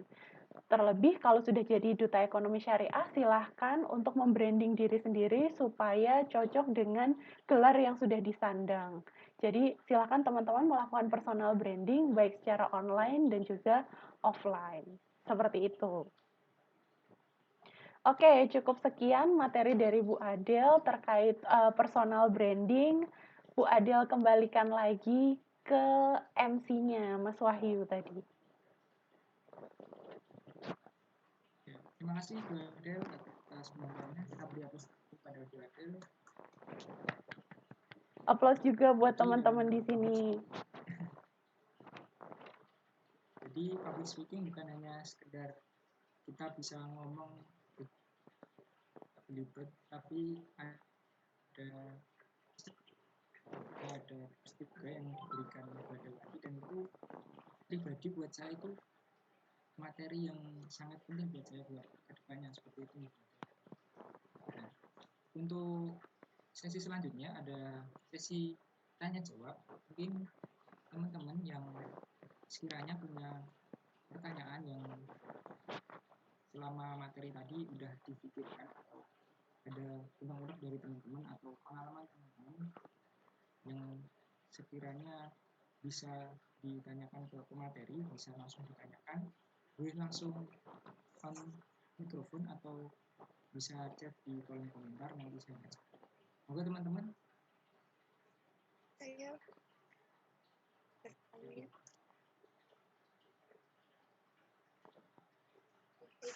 Jadi saya izin bertanya terkait ketika kita kan sudah siapan untuk kesiapan materi dan lain sebagainya. Kita suka grogi, ndredeg kayak gitu, Bu. Bagaimana tips untuk menghilangkan grogi kayak gitu, Bu? Terima kasih. Oke. Terima kasih Mbak Miralfa. Ini ada pertanyaan Bu, tips biar nggak tremor gitu Bu. Tips supaya nggak ndredeg ya. Terima kasih pertanyaannya Mbak Mirta. Jadi supaya kita tidak ndredeg, itu ada beberapa hal yang bisa dilakukan. Tapi sebelum kita membahas itu, sebenarnya Bu Adil itu menganggap bahwa ndredeg adalah hal yang baik sebelum kita melakukan public speaking. Kenapa dikatakan baik? Berarti artinya kita berusaha mempersiapkan hal yang terbaik supaya apa yang kita sampaikan nanti itu bisa berjalan dengan lancar sesuai apa yang sudah kita siapkan. Artinya kalau kita ndredeg, itu kita mempersiapkan yang terbaik. Beda halnya kalau teman-teman akan melakukan public speaking tapi teman-teman nggak ndredeg sama sekali. Itu artinya teman-teman menganggap remeh hal itu, udah biasa melakukan public speaking ini. Artinya teman-teman justru tidak mempersiapkan yang terbaik. Jadi ndredeg adalah salah satu hal yang baik dalam melakukan public speaking, cuma bagaimana cara mengontrol supaya ndredegnya ini tidak berlangsung lama sampai bikin kita blank. Cara yang bisa kita lakukan adalah dengan bernafas.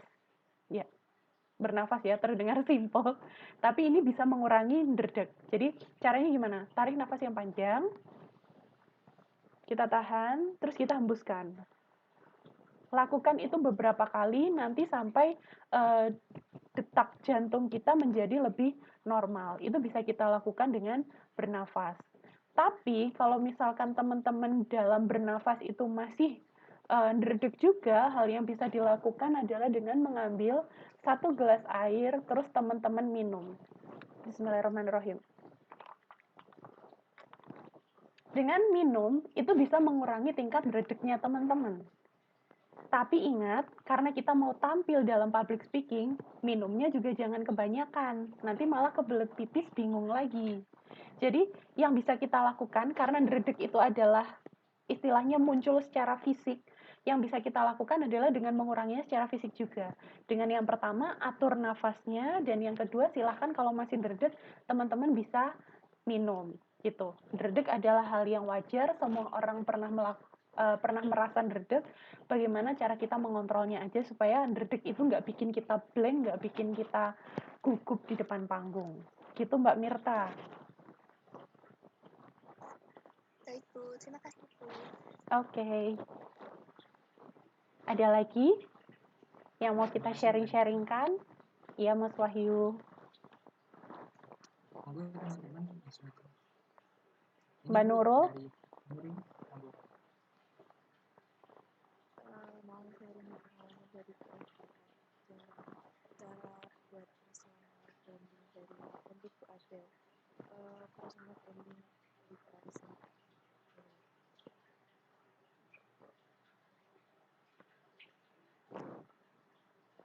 Halo, cek. Mbak Nurul.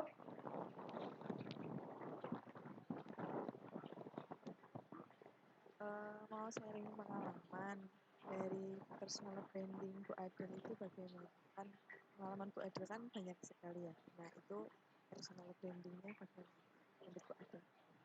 Oke. Bu Adel pengalamannya nggak banyak juga, cuma ada beberapa pengalaman kecil. Jadi Bu Adel juga nggak mau terlalu sharing terlalu banyak karena bisa jadi pengalaman Bu Adel ini masih nggak ada apa-apanya dibandingkan dengan orang lain. Tapi selama ini yang Bu Adel lakukan adalah uh, sebelum kalau dulu zaman dulu kan sosial media belum ada banyak seperti sekarang ya. Jadi yang kita lakukan personal branding itu adalah dengan membranding diri kita kepada orang lain. Kita pengen terlihat seperti apa, itulah yang kita lakukan dalam kehidupan sehari-hari. Oh, kita pengen terlihat sebagai anak yang baik-baik. Maka kita dalam tingkah lakunya juga kita nggak boleh nakal, kita nggak boleh urakan gitu. Maka orang akan melihat kita seperti itu. Tapi kalau kita bisa membranding teman kita nakal, kenapa? Ya karena dia melakukan hal-hal yang seperti itu. Jadi dalam melakukan personal branding, kalau zaman dulu belum ada sosial media, berarti harus dilakukan benar-benar dilakukan seperti apa yang kita pengen terlihat. Nanti orang-orang akan melihat diri kita sebagai hal yang seperti itu. Tapi kalau sekarang dengan adanya sosial media itu menjadi lebih mudah. Tapi supaya tidak dianggap sebagai pencitraan, maka apa yang kita tampilkan di sosial media itu kan pasti hal yang baik-baik ya. Kita di sosmed kan jarang kita mengumbar aib atau kita mengakui kelemahan kita. Pasti yang kita umbar kalau kita ngupload foto di Instagram itu adalah foto terbaik kita, foto yang sudah kita edit mungkin. Nah, itu jadi apa yang kita tampilkan di sosial media harus sesuai dengan apa yang kita tampilkan di dunia nyata. Kalau misalkan Bu Adel membranding diri Bu Adel sebagai beauty vlogger, maka Bu Adel juga harus dalam penampilan sehari-hari harus juga memperlihatkan, oh saya ke kampus misalkan pakai makeup, jadi orang melihat, oh ini kayaknya beauty blogger. Dari penampilannya juga harus terlihat, tampilannya menarik. Terus dalam konten di sosial media juga sering mengupload terkait bagaimana cara make up, bagaimana melakukan makeup yang baik gitu. Nah, nanti orang akan membranding diri kita seperti itu. Jadi Mbak Nurul pengen branding diri seperti apa yang pengen dilihat sama orang. Itulah yang harus Mbak Nurul tampilkan baik secara online maupun secara offline supaya tidak dianggap sebagai pencitraan. Kayak gitu, Mbak Nurul. Mbak Nurul pengen di branding seperti apa nih? Apa ya? Nggak tahu. Tentukan jati dirinya, kamu senangnya apa. Nah, itu bisa menjadi jati diri kamu yang pengen kamu jadikan personal branding. Teman-teman ingat ya, di sini sudah jadi peserta Duta Ekonomi Syariah, harap tingkah lakunya juga disesuaikan. Karena teman-teman menjabat sekali di sini, itu tapi gelarnya nanti akan melekat seumur hidup. Oh, saya dulu waktu kuliah pernah loh jadi peserta Duta Ekonomi Syariah. Nah, nanti terus teman-teman berarti akan mengecap gelar itu selamanya sampai teman-teman tua, karena ini sudah melekat ke teman-teman. Ya berarti silahkan ditampilkan tingkah lakunya disesuaikan dengan gelar duta yang melekat ke teman-teman ini. Gitu. Nah, kalau udah oke. Kalau sudah jadi duta, berarti yang pertama dari penampilannya juga harus ditampilkan yang baik-baik. Kita harus menggunakan pakaian yang rapi, jilbabnya yang rapi, rambutnya yang rapi. Ini Bu Adel seneng nih tampilannya Mas Anto ini. Ini rapi, rambutnya disisir rapi, bajunya atas rapi. Kemarin ada salah satu peserta yang dia itu rambutnya tidak disisir dengan rapi yang laki-laki. Nah, itu kan kalau kita sudah melekat sebagai duta, berarti kita juga harus memperhatikan penampilan itu. Jangan sampai apa yang kita tampilkan itu tidak mencerminkan dengan gelar yang merekat pada diri teman-teman. Kayak gitu. Oke, balik lagi ke Mas Wahyu. Terima kasih, Badan. Nah, itu tadi jawaban dari Mbak siapa tadi. Untuk selanjutnya, Pak Nurul. dari teman-teman, apakah ada pertanyaan lagi atau ada yang perlu didiskusikan dengan Badan? Saya mau bertanya, Mas Wahyu. Oke, monggo Mbak Nurul. Baik Bu, saya mau bertanya terkait dengan public speaking. Nah, misalnya kan kita udah nyusun materi Bu, udah banyak persiapan dari matang, udah siap dan percaya diri banget. Nah, tiba-tiba pas tampil di depan itu, di tengah penyampaian itu kita ngeblank gitu Bu. Tiba-tiba lupa nih mau nyampein apa ya gitu. Nah, kira-kira untuk mengantisipasi agar audiens itu nggak tahu kalau kita buka itu kayak gimana ya Bu? Terima kasih. Oke, Mbak Nurul. Jadi bagaimana cara untuk mengatasi ngeblank? Ya, yang perlu Mbak Nurul ketahui adalah audiens itu nggak tahu materi yang Mbak Nurul sampaikan itu sesuai dengan urutannya Mbak Nurul atau enggak. Karena itu kan yang tahu Mbak Nurul sendiri. Jadi sebenarnya audiens nggak tahu, oh ini urutan materi yang benar atau urutan materi yang salah. Yang tahu adalah si pemateri, sedangkan audiens menganggap, oh mungkin memang itu yang ingin ditampilkan. Jadi langkah pertama adalah control yourself. Kamu harus bisa ngontrol diri kamu supaya ngeblanknya nggak terus-terusan, cukup di saat itu aja. Dan kalau misalkan Mbak Nurul ini lagi ngeblank, Mbak Nurul bisa ngambil moment of silence, diem dulu sebentar. Dengan Mbak Nurul diem dulu sebentar, nanti fokuskan pikiran ke materi lagi, nanti insya Allah materinya bisa akan mengalir lagi. Dan ketika Mbak Nurul diem, maka audiens ini akan memperhatikan, kenapa kok jadi diem gitu. Nah itu bisa jadi elemen of surprise, apa yang akan Mbak Nurul sampaikan setelahnya. Jadi ada juga orang yang dia itu kalau ngeblank malah justru ngomongnya ngalor ngidul. Tapi kalau menurut Bu Adel, kalau Mbak Nurul ngeblank, silahkan diem dulu, fokuskan pikiran supaya bisa ngomong sesuai dengan apa yang sudah Mbak Nurul pikirkan. Tapi yang perlu Mbak Nurul ketahui, audiens tidak tahu bahwa materi Mbak Nurul ini kebolak-balik atau tidak sesuai dengan urutan. Yang audiens tahu memang itu yang disampaikan Mbak Nurul, jadi salah satu cara untuk bisa mengatasi ngeblank itu tadi adalah dengan membawa alat bantu. Alat bantu kalau misal Mbak Nurul pengen melakukan public speaking, boleh bawa catatan kecil yang isinya poin-poin penting. Bisa juga dengan membuat presentasi. Nah, itu bisa membantu kita mengatasi supaya apa yang kita sampaikan itu memang sesuai dengan runtutannya. Tapi ingat, audiens nggak tahu kalau Mbak Nurul lagi ngeblank. Jadi harap kembali fokus supaya bisa melanjutkan sesuai dengan apa yang sudah dipikirkan sebelumnya. Gitu Mbak Nurul. Baik Bu, cukup sudah sangat jelas. Terima kasih Bu. Oke, sama-sama. Terima kasih Mbak Adel atas tanggapannya. Masih ada 3 menit buat teman-teman bisa bertanya atau mendiskusikan tentang materi public speaking. Monggo, ya beri kesempatan buat teman-teman.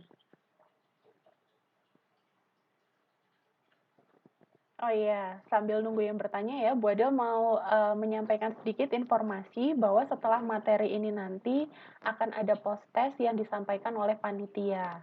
Nah, karena ini materinya adalah public speaking dan kayaknya kurang mantep kalau kita post-testnya hanya mengisi soal, maka nanti post-test public speaking akan dilakukan teman-teman dengan membuat video berdurasi 1 menit yang menunjukkan kemampuan public speaking teman-teman. Nah, nanti temanya akan diberitahukan oleh panitia atau diberitahukan oleh Mas Wahyu atau Bu Zulfa di sini. Disampaikan sekarang atau nanti Mas Wahyu? Sekarang boleh Bu, ini langsung saya print di kolom chat. Oke. Nah, itu ada ketentuan. Sudah bisa dibaca muncul di kolom chatnya.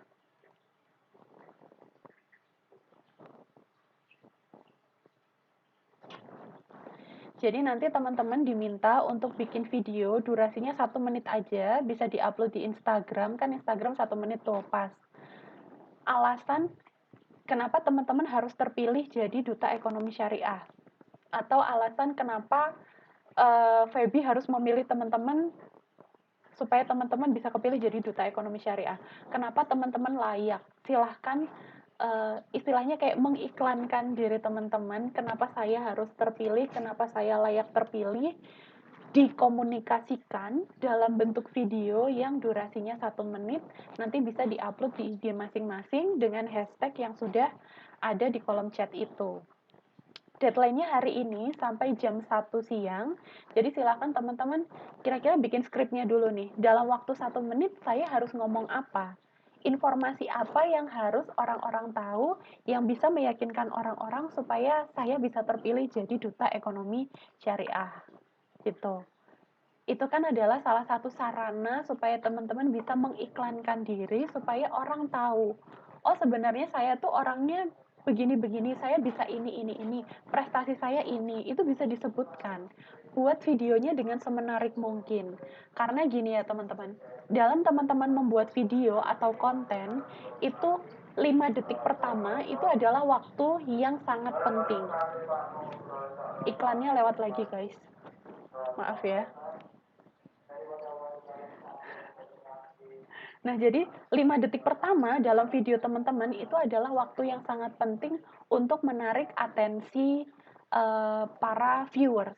Jadi, untuk orang melihat 5 detik pertama itu adalah yang menentukan apakah orang akan tetap lihat videonya kalian atau orang akan nge-skip video kalian. Jadi, itu ditentukan oleh detik-detik awal ketika teman-teman bikin video. Maka silahkan pilih apa nih yang harus saya tampilkan di awal, apa yang bisa menarik atensi para audiens gitu. Seperti halnya tadi Bu Adel, di awal tadi Bu Adel yang Bu Adel lakukan untuk menarik atensi teman-teman, kira-kira apa? Ada yang sadar nggak?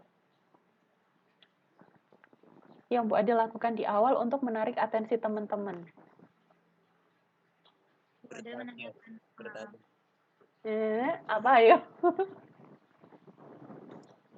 Bertanya tentang pengalaman public speaking tadi. Bertanya tentang pengalaman public speaking. Bu Adel tanya satu persatu dari kalian.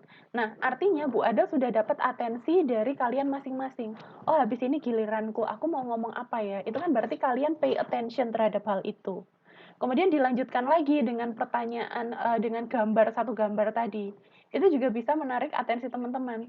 Ada gambar Spider-Man, ada tulisannya. Ini artinya apa ya, maksudnya apa. Nah, itu bisa kita lakukan dengan menarik atensi teman-teman. Jadi, atensi audiens itu bisa kita tarik biasanya dengan pertanyaan, bisa juga dengan mengatakan bahwa jangan di-skip, ini adalah informasi yang penting gitu. Nah, orang kan akan penasaran, ini dia mau menyampaikan informasi apa, sehingga dia akan stay lihat video kalian gitu. Tapi kalau kalian dari awal menyampaikan video yang datar, wah ini ngomong apa sih, nggak usah dilihat gitu.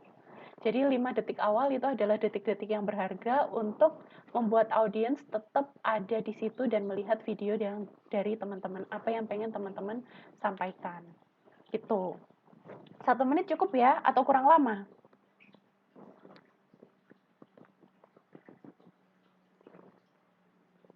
Bisa ya diupload maksimal siang ini jam 1. Silahkan mulai ditulis nih skripnya. Dalam 1 menit saya harus ngomong apa aja. Supaya teman-teman bisa menunjukkan kualitas kalau teman-teman yang layak terpilih jadi duta ekonomi syariah. Gitu. Ada lagi mungkin yang mau ditanyakan?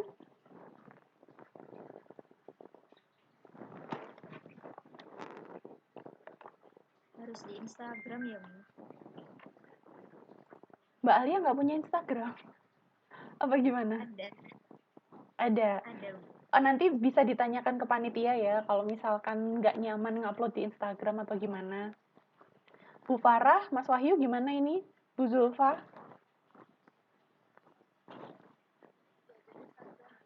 Di Instagram. Pede ya Mbak Alia? Kan duta ekonomi syariah, masa nggak pede? Kalau bisa Instagramnya jangan di lock ya. Oh iya. Yang dikunci. Kalau Instagram dikunci nanti nggak kelihatan. Iya. Aduh, nanti fans saya jadi tahu Bu kalau saya kepilih jadi duta ekonomi syariah. Nggak apa-apa, pede aja. Bener. Branding diri juga Iya. kan ya. Personal branding. Pede dong, duta ekonomi syariah. Dan kalau bisa akun IG-nya akun personal ya. Soalnya kemarin waktu kalau tidak salah video bakat itu ada yang saya cek dan itu adalah bukan akun personal. Jadi misalnya kalian mau upload di IG, pastikan akunnya akun personal punya kalian sendiri. Jangan akun jualan yang digunakan ya, akun personal. Terima kasih infonya Bu Zulfa. Akunnya personal ya untuk membranding diri kalian bahwa kalian adalah duta ekonomi syariah. Tuh. Oke, saya kembalikan ke Mas Wahyu selaku MC. Baik, terima kasih Bu Adel atas penyampaiannya. Karena waktu di sesi pertanyaan atau sesi tanya jawabnya sudah habis, kita memasuki sesi penutup. Untuk itu, untuk sesi penutup kita tutup karantina kedua Lomba Duta Ekonomi Syariah dengan bacaan hamdalah bersama-sama. Alhamdulillah. Untuk selanjutnya ada sesi foto bersama. Monggo Bu Farah bisa dikondisikan.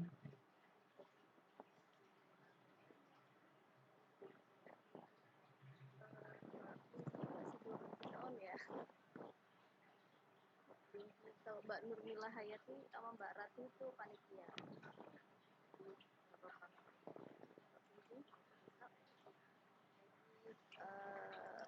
Siapkan yang terbaik. 1,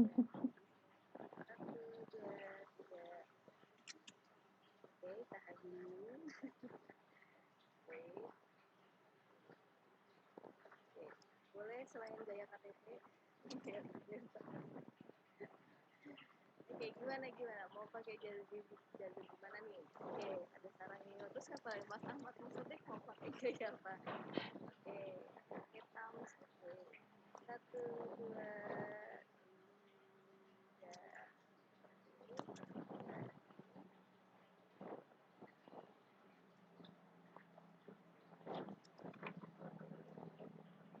Terima kasih teman-teman semuanya. Dari saya mau kasih informasi karantina kerja, kalau boleh. Oke, monggo Bu. Izin menginformasikan Bu Adel, ini kebetulan dari SRND ngasih informasi juga untuk peserta DES Duta Ekonomi Syariah. Nanti ada tugas juga, ada proses juga membuat kelompok. Nanti info detailnya akan di-share juga di WhatsApp group teman-teman peserta DES. Nanti silakan dipersiapkan juga, karena memang duta ekonomi syariah ini bukan duta yang kaleng-kaleng, tapi duta beneran. Duta beneran yang kalau ada tugas ya teman-teman dibuat happy, jangan sampai tertekan, karena kesehatan itu kan yang pertama ya. Karena ketika ada post-test dari dewan juri dan dari narasumber, itu sebagai bentuk dari legalitas dari tugas buat teman-teman, kemampuan teman-teman.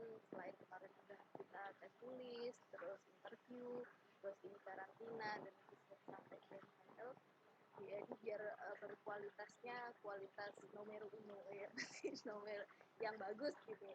Jadi nanti setelah dari Bu Adel, jangan lupa teman-teman langsung kerjakan. Terus nanti buat karantina selanjutnya nanti juga ada di BI, dan untuk dari BI juga hari Jumat insya Allah itu nanti bakal ada virtual tujuan yang baru lagi, nanti akan kami update di WhatsApp juga. So teman-teman di rumah jaga kesehatan, PPKM diperpanjang 2 Agustus, nggak apa-apa, yang penting teman-teman bisa tetap produktif di masa PPKM ini. Nggak cuma generasi rebahan aja, tapi generasi yang produktif juga. Itu informasi dari saya. Nanti saya send ke Mbak Putri sebagai PIC Duta Ekonomi Syariah untuk prosesnya dari SPND, dan biar Bu Adel segera mengerjakan tugas ya. Waalaikumsalam. Terima kasih Bu Farah. Terima kasih juga pada Bu Adel telah menyempatkan waktunya dan sudah berbagi pengalaman dan materi yang selama ini beliau tekuni atau ilmi. Terima kasih buat teman-teman peserta Lomba Duta Ekonomi Syariah. Saya selaku MC pamit undur diri. Wassalamualaikum warahmatullahi wabarakatuh. Saya kembalikan ke Mbak Putri untuk melanjutkan. Monggo.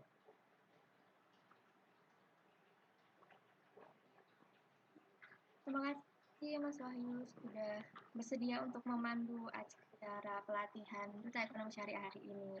Nah, bagi teman-teman peserta, saya ingatkan lagi bahwasanya post-test silahkan dibuat video sesuai dengan yang sudah dikirimkan melalui chat Zoom ataupun yang sudah saya share di grup. Temanya yaitu alasan terpilihnya kamu, para peserta, menjadi Duta Ekonomi Syariah, atau seperti yang disampaikan oleh Bu Adel tadi, apa sih yang membuat kalian tuh berhak untuk jadi Duta Ekonomi Syariah di FEBI.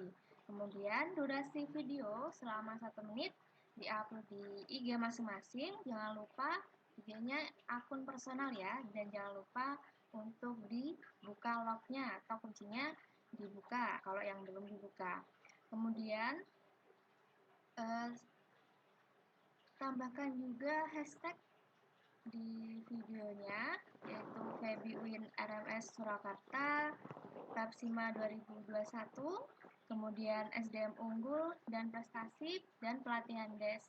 Dan jangan lupa tag akun IG Pepsima 2021 ya. Maksimal penguploadan video pada hari Senin 26 Juli pukul 13.00. Nah, apabila sudah diupload di IG masing-masing, jangan lupa untuk mengisi form yang sudah disediakan oleh panitia. Nah, silakan para peserta bisa mulai dari sekarang untuk membuat kontennya, dibuat semenarik mungkin, sehingga nanti Bu Adel bisa menilai dengan baik juga gimana video teman-teman seperti itu. Sekaligus untuk personal branding terhadap teman-teman juga. Monggo, mungkin ada yang ditanyakan sebelum diakhiri dan segera untuk dimulai membuat konten video public speaking. Monggo, teman-teman, ada yang ingin ditanyakan terlebih dahulu?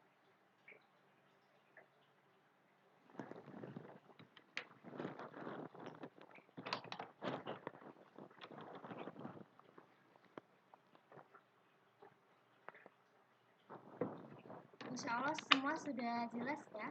Nanti kalau misalkan ada yang ingin ditanyakan, silahkan ditanyakan lewat WA grup. Oke. Terima kasih Bu Adel sudah bersedia untuk menjadi narasumber hari ini. Terima kasih waktunya, terima kasih juga para peserta dan Mbak Farah yang bisa meluangkan waktu. Terima kasih juga kepada teman-teman panitia Duta Ekonomi Syariah sudah memberikan amanah kepercayaan kepada saya untuk menyampaikan materi public speaking. Jadi materi tadi nggak ada apa-apanya dibanding public speaker yang handal. Bu Adel cuma pengen sharing sedikit aja yang Bu Adel tahu. Semoga bisa berguna untuk teman-teman semuanya. Terima kasih semuanya. Semoga lancar nanti acara karantina selanjutnya. Amin. Oke, baik. Untuk menghemat waktu nih Bu Adel, mungkin kami dari panitia mengucapkan terima kasih. Apabila ada kesalahan kata dan teknis mungkin mohon dimaafkan dan dimaklumi. Oke. Apabila tidak ada yang ditanyakan, mungkin bisa diakhiri saja nggih untuk Zoom pelatihan Duta Ekonomi Syariah agar para peserta juga bisa fokus untuk membuat video konten. Terima kasih, mungkin bisa saya akhiri. Taufiq wal hidayah. Wassalamualaikum warahmatullahi wabarakatuh. Waalaikumsalam warahmatullahi wabarakatuh. Terima kasih. Terima kasih Mbak Farah, Mbak Zulfa. Izin pamit ya teman-teman. Assalamualaikum. Waalaikumsalam.